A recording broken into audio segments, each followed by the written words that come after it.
Napadla ma jedna vec. Čudujem sa, že ľudia, ktorí sa zaoberajú vecami v meste, že ešte som to nikoho nepočul hovoriť, lebo zachraňujú sa kadejaké veci, kadejaké relikty socializmu, teraz myslím z architektúry, sa zachraňujú a mladí ľudia rôzne, ktorí ani si nepamätajú tie veci, tak si myslia, že to je super, čo ja nechápem, ale budíš.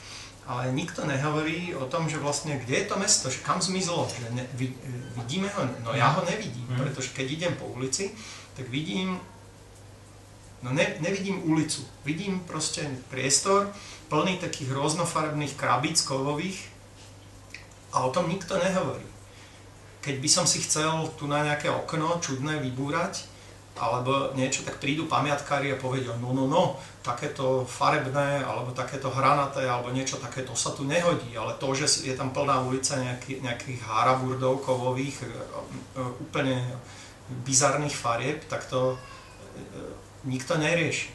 To, že ten charakter mesta je absolútne zlikvidovaný tými pristavenými tam vozidlami, tak o tom sa nehovorí.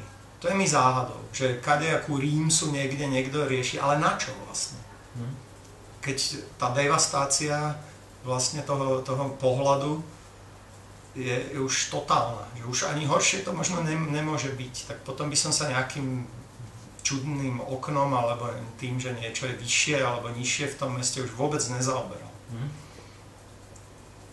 Ale to si možno myslím iba ja.